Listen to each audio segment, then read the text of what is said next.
দ্বিতীয় খলিফা হযরত উমর ফারুক রাদিয়াল্লাহু তাআলা আনহু। হযরত উমর ফারুক রাদিয়াল্লাহু তাআলা আনহু পবিত্র মক্কা নগরীর কুরাইশ বংশে 583 খ্রিস্টাব্দে জন্মগ্রহণ করেন। হযরত আবু বকর সিদ্দিক রাদিয়াল্লাহু তাআলা আনহু এর ইন্তেকালের পর হযরত উমর ফারুক রাদিয়াল্লাহু তাআলা আনহু মুসলিম জাহানের দ্বিতীয় খলিফা নির্বাচিত হন। তিনি ছিলেন উচ্চশিক্ষিত, সুবক্তা ও কবি। একজন সাহসী যোদ্ধা হিসাবেও তার অনেক খ্যাতি ছিল। ব্যবসা-বাণিজ্যে ছিল তার প্রধান পেশা। ইসলাম গ্রহণের পূর্বে তিনি ছিলেন ইসলামের একজন ঘোর দুশমন।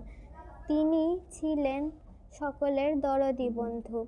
দেশের কে কোথায় অনাহারে আছে, কার কি কষ্ট হচ্ছে, তিনি নিজে ঘুরে ঘুরে তার সন্ধান নিতেন।